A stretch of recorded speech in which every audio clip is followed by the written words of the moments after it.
Et on se retrouve déjà sur le BTC face au dollar et belle chute de ce dernier actuellement. Et vous l'avez vu dans la vidéo de ce midi, ce matin, entre guillemets, eh bien on voyait deux trades potentiels.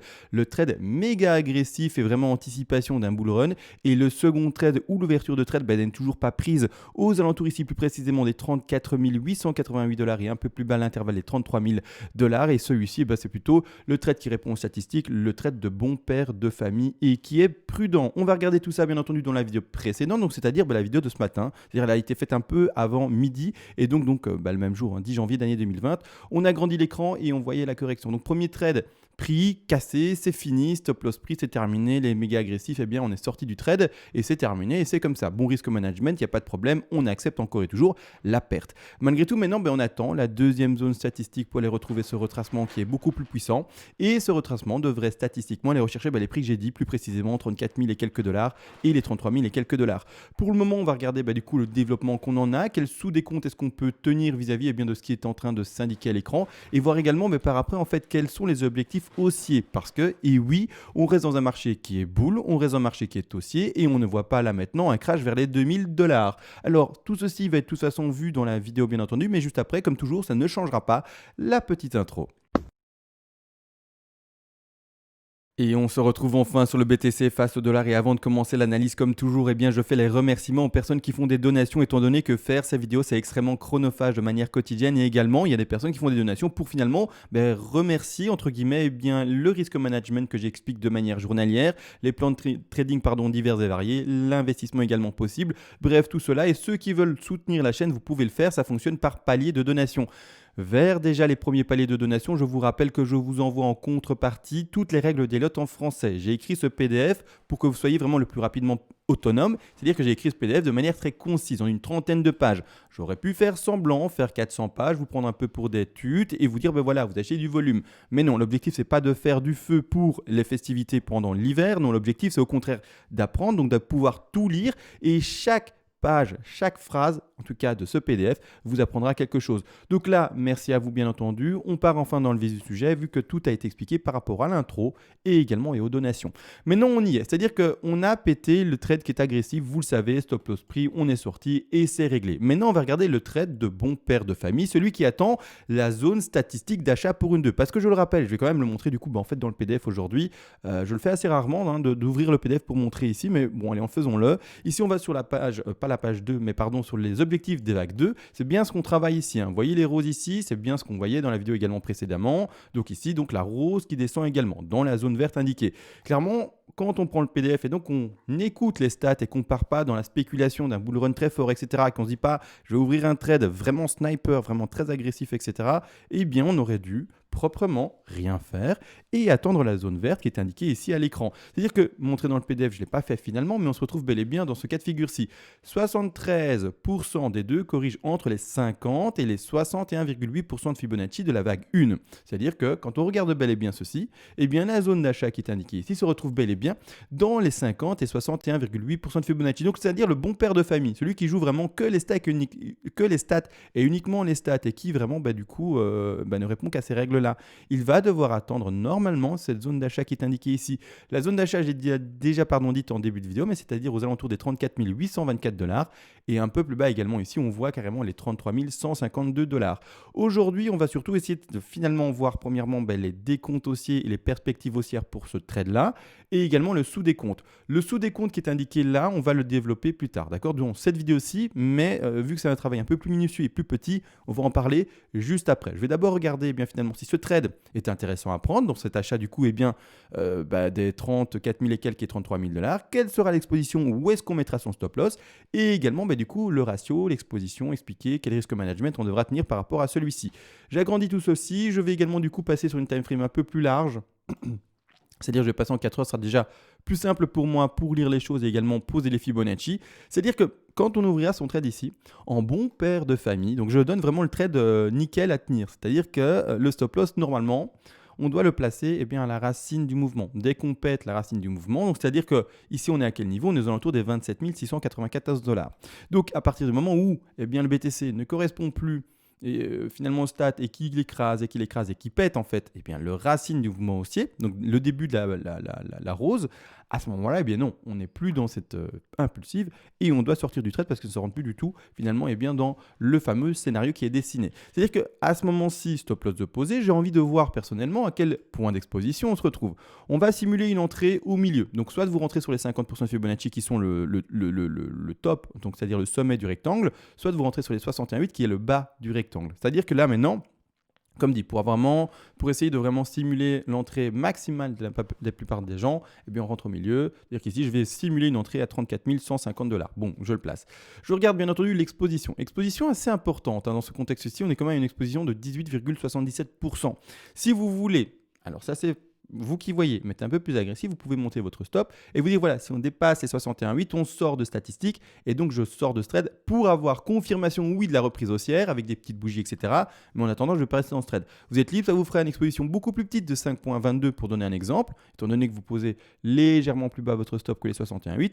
Bon, là, ça sera du coup un ratio vraiment très intéressant. Mais là, je vous montre le trade, comme dit, bon père de famille, on n'a pas encore fini les décomptes, on n'a encore rien qui nous invite vraiment à se dire bah, ça y est, j'achète ce pump là ou en tout cas ce crash là pour continuer à pumper. Attention au terme que j'utilise, je dis crash mais c'est pas un crash non plus, on n'est pas retourné à 2000 $ jusqu'à présent. Donc c'est à dire que là je montre vraiment le trade le plus safe entre guillemets, c'est à dire le trade vraiment comme dit qui fait le plus attention à tout. Maintenant du coup les objectifs de ceci. Je vais tous les indiquer. Alors premièrement déjà, étant donné qu'on rentre dans des sous-roses ici, c'est-à-dire dans un sous petit degré, en fait, le BTC se montre extrêmement boule. Il faut le savoir. C'est vraiment des très belles perspectives haussières. L'objectif, et désolé pour tous les chiffres à droite, je ne peux pas les effacer. C'est mon plan, je ne peux pas les effacer. Si je les efface, j'ai plus mon plan. Donc voilà, désolé, on fait avec et puis c'est comme ça. C'est-à-dire que le premier objectif déjà est minimum, ce sont les 161,8% de Fibonacci qui sont ici le prix des 57 507 $.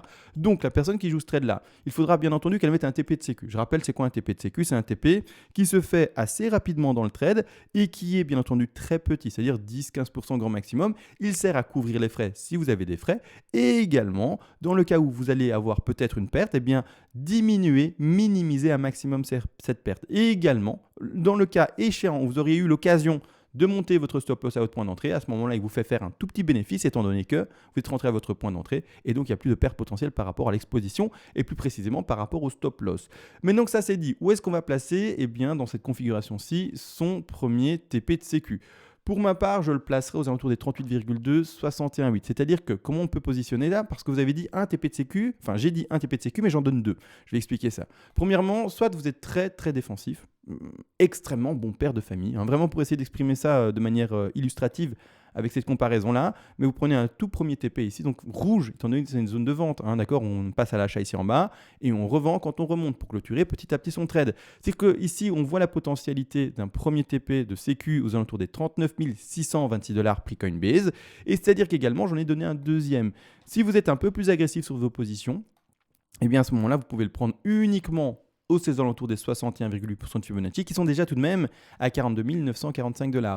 Une seconde façon de faire, c'est de finalement mettre deux TP de sécu, ça c'est pas du tout non plus interdit, et c'est-à-dire que vous allez prendre par exemple 7% ici et 7% là, et là-dessus, voilà, il y a aussi cette possibilité-là, d'accord, rien n'interdit de mettre par exemple deux TP de sécu. Malgré tout, les TP de sécu, voilà, ils sont pris, ils sont réglés, on ose espérer qu'à un moment, ça se passera correctement pour ce trade-là, c'est-à-dire qu'on les retire. Bon, on les retient, il faut les mettre dans sa stratégie, mais je les retire pour que visuellement, ça soit facile et que ça ne gêne pas la lecture du plan général. Je retire les deux TP de sécu, vous mettez celui que vous voulez ou vous mettez les deux, ça c'est à vous de voir. Et c'est-à-dire que par après, eh bien, l'objectif numéro 1, vous l'avez bien entendu, ce sont en fait les 161,8% de Fibonacci. C'est l'objectif minimum. Il faut le savoir, c'est l'objectif minimum de cette 3-là, d'accord? Malgré tout, une chose à savoir, est-ce que dans ce trade-là, la personne qui ouvre ce trade-là, est-ce qu'elle va jouer la 3 ou est-ce qu'elle va jouer la 5? Vous voyez ici ce mouvement-là. Donc, pour ma part, dans ce trade-là et dans tout ce genre de trade, quand je commence une vague impulsive, je joue la 5. Donc, on va avoir trois intervalles donnés par rapport à ceci. Et ce qu'il va falloir pouvoir déterminer, c'est finalement où se termine la 3. Est-ce que la 3 se fait faiblement, donc c'est-à-dire un objectif faible et minimum des 57 367 $, parce que je rappelle tout de même, les objectifs d'une 3 conventionnelle, ce sont les 161,8, 261,8 et 423,6. D'accord? C'est-à-dire qu'ici, là, si on s'arrêtait à 57 367 $, ce serait le trade minimum, c'est-à-dire le plus faible dans son intensité haussière. Les objectifs supérieurs seraient également du coup d'aller chercher les 261,8 qui sont carrément à 71 889 dollars, ou voire même encore plus haut, qui sont carrément, alors là c'est vraiment très fort, on va peut-être pas partir là-dessus, mais les 94 000 dollars déjà. Alors du coup vous allez me dire, mais CMA c'est gentil, mais est-ce qu'on voit to the moon direct? Non, on va pas faire ça, bien entendu. On va d'abord stipuler qu'on part sur une 3 faible, d'accord, un retracement de 4 qui est également classique, et on va regarder finalement les objectifs de fin entre guillemets de ceci, de cette 5-ci, et mettre les TP pour la 5. Si vous voulez jouer les TP de 3, vous pouvez. Mais alors, c'est-à-dire que vous allez devoir mettre un TP à 161,8, un TP à 261,8 et un TP à 423,6. Vous êtes également libre d'en mettre à 361,8 et à 200, mais ce sont des TP qui ne sont pas à privilégier étant donné qu'ils sont plus rares.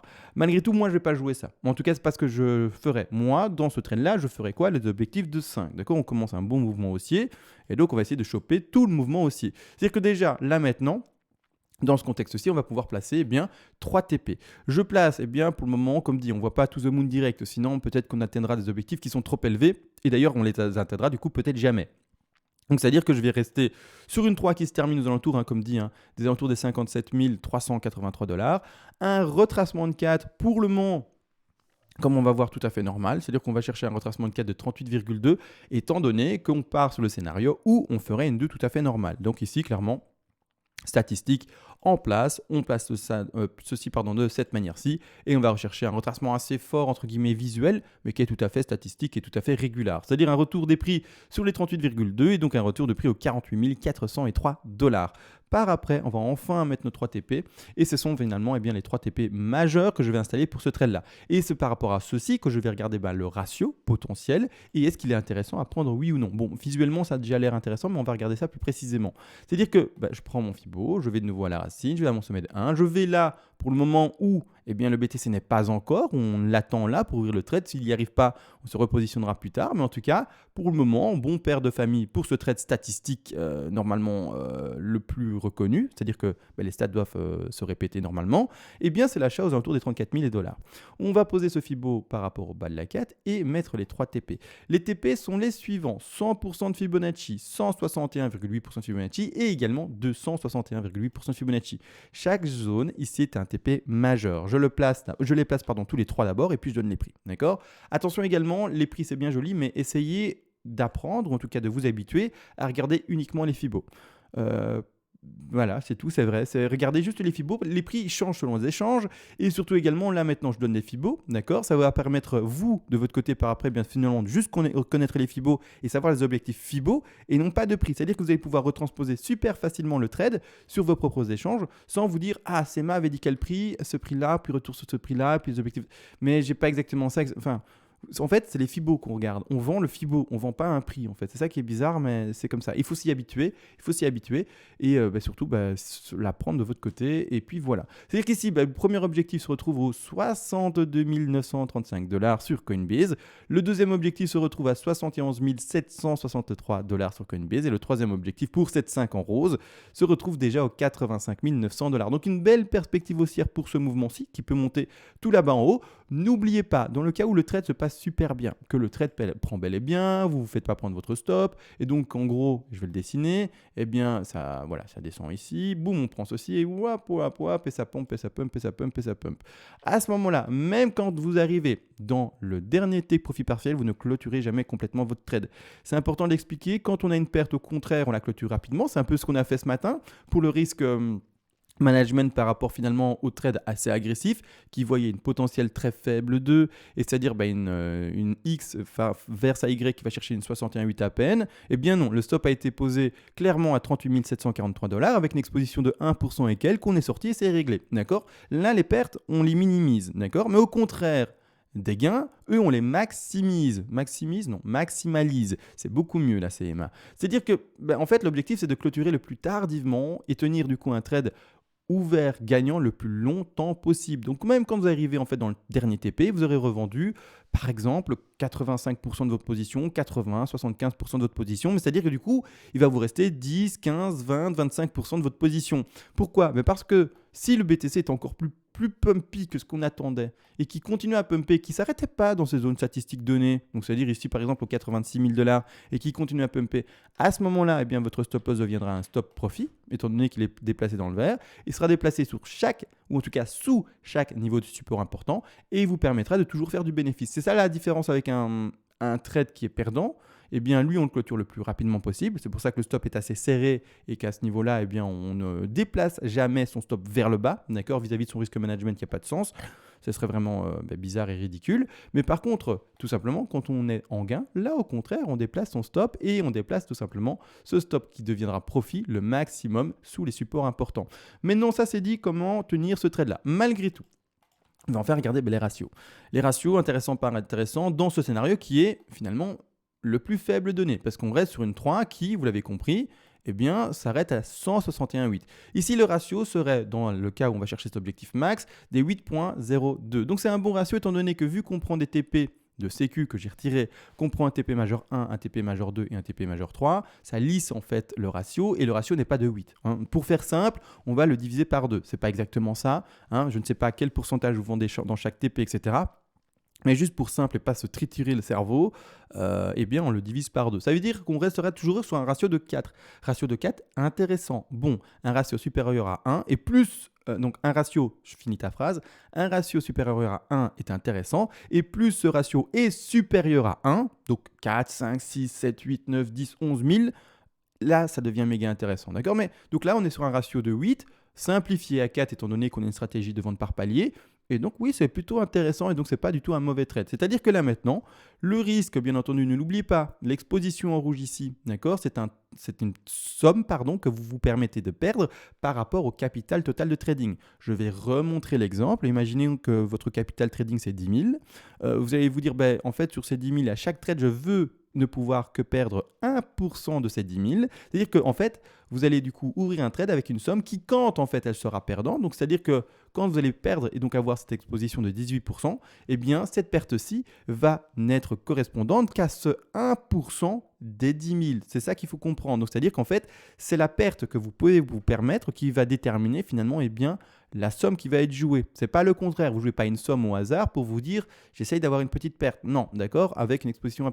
C'est la perte que je peux m'octroyer, d'accord, et c'est cette perte par rapport à l'exposition qui est indiquée qui va déterminer le capital que je peux jouer. C'est une petite règle de 3, rien de compliqué. Également, on m'a dit que sur l'échange ici, on pouvait. Alors, je l'ai encore jamais regardé, mais qu'on pouvait le faire. Je vais regarder comment c'est possible. Ouais, ça doit être ça. Ça doit être ici, mais bref, oui, c'est ça. Super.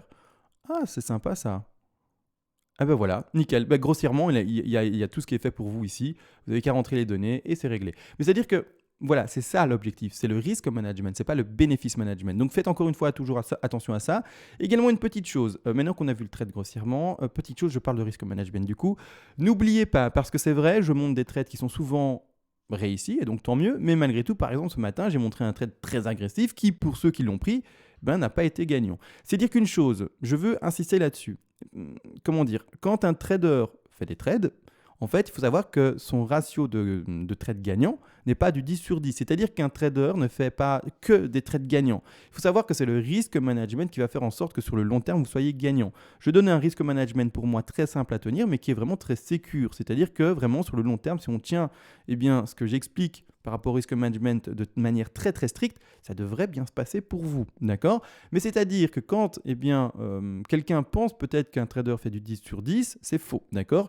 Je peux vous donner l'exemple d'un trader qui fait du 7 trades perdants sur 10, c'est-à-dire qu'il ne gagne que 3 trades gagnants sur 10 et pourtant va se retrouver gagnant sur le long terme. C'est-à-dire qu'en fait, chaque gain effectué par ces trades gagnants, et c'est seulement 3 trades gagnants sur les 10, et donc 7 trades perdants, vont être plus importants que toutes les pertes additionnées des 7 trades perdants, bien entendu, vis-à-vis de l'ensemble des 10 trades qui sont ouverts. C'est important de le comprendre parce que dans le commentaire de la vidéo précédente, ou dans les commentaires de la vidéo précédente, j'ai lu quelqu'un qui a dit « Ah un trade perdant, Mais oui, mais c'est tout à fait, comment dire, c'est tout à fait normal, c'est la vie du trader, d'accord? Donc je lui ai écrit si, et alors c'est humoristique et c'est pas méchant non plus, mais je lui ai écrit si tu crois qu'un trader ne gagne que des trades, tu vis en fait dans le monde des arcs-en-ciel avec des petits poneys et des petits lapins, d'accord? C'est pas le cas, d'accord? C'est pour ça qu'il y a un risque management, c'est pour ça que, en fait, un peu comme, et je le rappelle, les magasins, ils ont dans leur plan comptable, alors on m'avait dit le nom exact, mais j'ai déjà oublié, je suis vraiment désolé pour l'abonné qui me l'avait dit.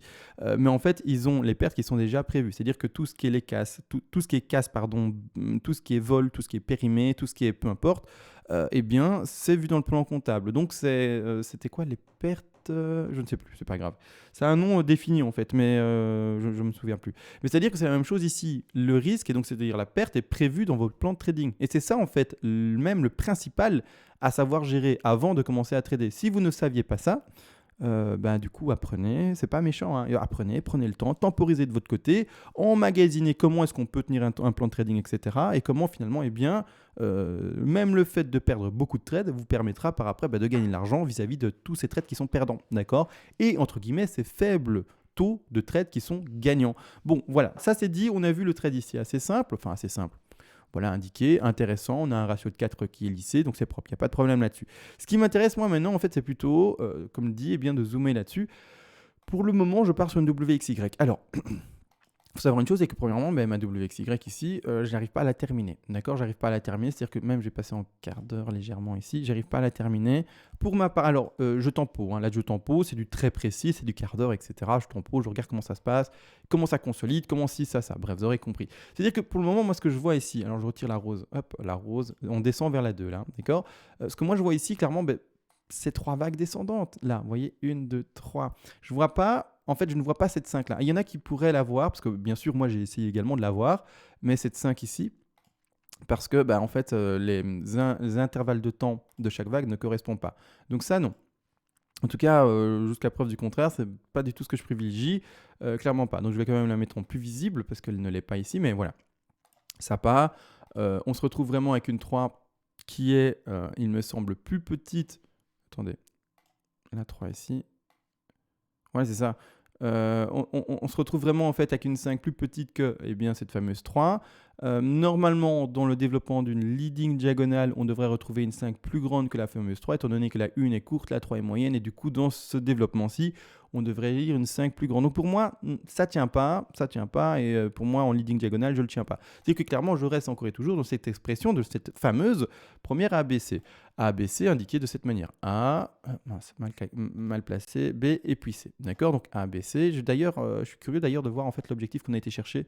Cette ABC-ci, est-ce qu'elle est propre? Oui, non, je vais regarder ça avec vous du coup. On va chercher les 123 un peu plus. Dommage, c'est pas non plus le plus propre du propre, mais c'est-à-dire que les objectifs, encore une fois, d'une C, je crois que je les ai déjà donnés dans cette vidéo aussi, mais ce sont les 61,8, les 100, 123 et les 161,8% de Fibonacci. Bon, c'est pas grave, on n'est pas non plus extravagant dans l'extension ou dans le n'importe quoi des objectifs ici, de cette C-ci. On est quand même assez propre, même si ça touche pas à la perfection le fameux Fibonacci, comme moi j'aime bien le voir. Malgré tout, ici, moi c'est clairement ça, A, B, C. Le rebond qu'il y a eu ici n'est pas assez fort que pour valider une flat. Alors je vais revérifier, parce que si jamais j'ai fait une erreur de lecture par le passé, autant la corriger directement, mais je regarde ça, c'est ça exactement. On n'a toujours pas été chercher non plus les 90% de Fibonacci. C'est-à-dire qu'on a rebondi, a été chopé ici presque les 85,4. Donc on reste pour moi 3 vagues baissières, un rebond 85,4, pas les 90. Donc on reste pour moi dans l'expression d'une WXY. C'est-à-dire que là, il me faut 3 vagues. Et quand on regarde ça, je ne vois pas 3 vagues là directement, j'en vois plutôt 5, d'accord? Donc je vois quoi? 1, 2, 3, 4, 5 visuellement de manière très simple. C'est-à-dire que même si actuellement, on a été, on ne le cache pas, chercher les 123% de Fibonacci, ici, je n'ai par rapport, donc vous voyez bien, 123, on touche la mèche et on a rebondi. Pour moi, je n'ai toujours pas assez de conviction, entre guillemets, que pour ouvrir un trade. Donc, si vous avez 3 vagues là-dedans, d'accord, tant mieux, hein, mais je ne la vois pas. Je ne vois pas 3 vagues là-dedans, je vois 5 vagues. D'accord? Donc, Voilà, mais je préfère temporiser du coup, attendre comme un bon père de famille et bien la zone plus basse, qui est indiquée là-bas en bas à droite, et c'est-à-dire également mais du coup retrouver une extension sur notre Y. Là du coup je tempo, je regarde ce que ça dessine, 5 vagues, un petit rebond et puis de nouveau 5 vagues, ça nous ferait du coup, vous l'avez compris, eh bien, une grande ABC pour donner un exemple, et c'est-à-dire que plus précisément ça pourrait nous dessiner une, 2, 3, 4, 5 pour donner l'exemple, une consolidation ici, on va chercher une B et puis on descend en C, d'accord? Et à ce moment-là, ok, je commence à avoir ma Y qui se dessine. Mais actuellement, non. Là, je vois plutôt 5 vagues qui se dessinent visuellement simplement et je n'ai pas mes 3 vagues pour terminer ma Y. Donc ici, tempo, on laisse descendre le cours et puis c'est comme ça. Également une chose, je le dis dans toutes mes vidéos, n'essayez pas de shorter le marché. D'accord? C'est-à-dire, vous allez dire, mais enfin, c'est mes les bougies rouges, pourquoi je ne peux pas le faire? Je le rappelle, un marché de boules, c'est un marché qui monte. Un marché de boules, c'est un marché qui est très piégeur. Un marché de boules, c'est juste dramatique pour ceux qui essayent de le shorter, étant donné que on va repasser, et ça je le montre dans presque toutes mes vidéos, mais il faut que ça soit visuel et que eh bien, ça choque un peu les gens. Mais un marché de boules, c'est quelque chose qui en fait ne fait que monter depuis des semaines et des semaines et des semaines, voire des mois, avec que très peu de tendances rouges dans l'affaire. Et c'est-à-dire que les personnes qui veulent faire du scalping en minutes, en horaire, swing trading très court en intraday, vous faites ce que vous voulez si vous êtes vraiment avancé, etc. Mais par contre, des personnes qui essayent de choper un trade très intéressant, très long, entre guillemets, sur le fait de le tenir, et donc avec un ratio très important, et vraiment voir des perspectives haussières très importantes, vous, s'il vous plaît, ne faites pas finalement comme un scalper ou un swing trader horaire, étant donné que lui, il joue vraiment des micro-mouvements. Vous, eh bien, vous allez au contraire voir les bougies rouges, dessiner le plan de trading à l'avance, c'est ce qu'on est en train de faire avec des zones statistiques de rachat, etc. Et par après, une fois que le plan s'est bel et bien produit comme vous l'avez prévisualisé, à ce moment-là, passez à l'achat. Mais autrement, n'essayez pas de choper un short. En fait, choper un short, c'est se dire je vais réussir à avoir le top. Mais avoir un top d'un marché, les amis, c'est juste extrêmement difficile. Alors d'office, dans les commentaires, il y a quelqu'un qui va dire moi je l'ai shorté, CMA. Tu vois, moi je l'ai eu. Oui, mais en fait, j'ai ce genre de commentaires dans toutes mes vidéos. Moi je short, moi je short, moi je short. Il y en a bien un à un moment qui aura raison. Vous êtes des milliers derrière vos écrans. Enfin, moi je suis tout seul là. C'est-à-dire que il y a bien un moment, quelqu'un aura dit j'ai shorté l'affaire et j'ai eu le bon short. Oui, ok. Mais comment te dire, c'est un coup de chance en fait, d'accord? C'est bête de le dire, hein. Et je sais que du coup à l'ego ça va faire un peu mal, mais c'est pas une blague en fait. C'est vraiment dans un marché aussi vert, à un moment où tu auras une grosse bougie rouge, tant mieux pour toi. Mais c'est pas ce qu'il faut privilégier, en tout cas pour un néophyte, mais pas du tout. Étant donné que moi, il faut le savoir, je parle à qui? Un large public, et ce large public, il faut le savoir, est également mélangé de beaucoup de néophytes, hein. Sinon, voilà, on ne me regarderait pas en fait, hein. Il faut savoir que les personnes avancées ne me regardent pas. Ils n'ont pas besoin de me regarder. Étant donné qu'ils font de leur propre plan de trading, ils n'ont pas besoin du tout de ma vision des choses et des choses comme ça. Les personnes qui font vraiment du trading elles-mêmes, elles ne regardent même pas YouTube, je pense, hein. Elles s'en foutent en fait de savoir qui regarde quoi, etc. Ceux qui regardent les vidéos YouTube, c'est ceux qui veulent surtout apprendre. D'accord? Ceux qui ont besoin de se former, ceux qui ont besoin de s'habituer aux outils différents, aux différents systèmes d'analyse, etc. Ce sont les gens qui sont curieux de savoir. Mais les gens qui savent déjà, pourquoi ils reliraient 10 fois le dictionnaire? Mais non, ils connaissent les mots, d'accord? Ils n'ont pas besoin de réétudier la langue française alors qu'ils parlent déjà la langue française. C'est un peu la même chose ici. Ils savent analyser, pourquoi est-ce qu'ils regarderaient un pignouf, pour dire le mot gentiment par rapport à moi, qui explique des choses? Non, ils le savent. Donc ici, il faut savoir que je parle également du coup, à beaucoup de personnes néophytes, pardon, et c'est pour ça que ce discours est également tenu. C'est-à-dire que là maintenant, du coup, on attend le retracement baissier pour ouvrir des langues, d'accord? C'est-à-dire que là maintenant, on attend plus précisément, en tout cas de mon côté, j'attends plus précisément l'expression propre d'une ABC en zigzag potentiel, d'accord? Et une fois que j'aurai ça, je passerai plus agressivement à l'achat, ou en tout cas pas agressivement du coup, mais quand on sera dans la zone d'achat de bon père de famille, avec un bon dessin validé, etc. Et là, je repasserai à l'achat. Donc voilà, maintenant tout a été dit à ce niveau-là. Temporisons, attendez la chute de cette affaire-ci, pas plus compliqué, et let's go, hein. D'accord? Maintenant, si jamais on n'atteint jamais ça et qu'on voit que ça consolide pendant X jours et puis que ça donne des signaux boules, à ce moment-là, on repassera à l'achat sur un dernier, par exemple, petit retracement, des choses comme ça. Mais pour le moment, ce n'est pas à l'ordre du jour. Pour le moment, on est à fond dans des bougies rouges. Je vais passer en 15 minutes pour le montrer. Et pour le moment, ce n'est pas du tout à l'ordre du jour. Également, vous voyez que là, j'ai posé ma ABC. D'accord? Là, c'est pour illustrer les choses, hein. C'est juste pour montrer que j'attends ça. Maintenant, hop, je le mets décalé comme ça. Il n'y a personne qui dit, mais tu avais arrêté ta A là. Non, hein, je l'arrête, je ne sais pas où. On attend le développement de ça. On attend un rebond pour indiquer une B. Et puis, on attend une C pour terminer la descente. D'accord? Voilà, tout a été maintenant dit, il me semble. par rapport à ceci, donc voilà, on continue la baisse. Opportunité de langue, c'est-à-dire que oui, ça fait peur à tout le monde et c'est pour ça que j'intitule ces vidéos panique à bord, mais il n'y a pas de panique à bord à voir, c'est au contraire, comment dire, la fête à bord, étant donné qu'on va nous ouvrir un nouveau langue et que ça va être super, étant donné que ça va monter. D'accord. C'est clairement ça qu'en tout cas, pour moi, je vois pour le fameux BTC. Maintenant que tout a été dit, vu, etc., je vous lâche. Je vous dis à tous bonne soirée et on se retrouve peut-être à ce soir, c'est-à-dire vidéo nocturne. Ciao.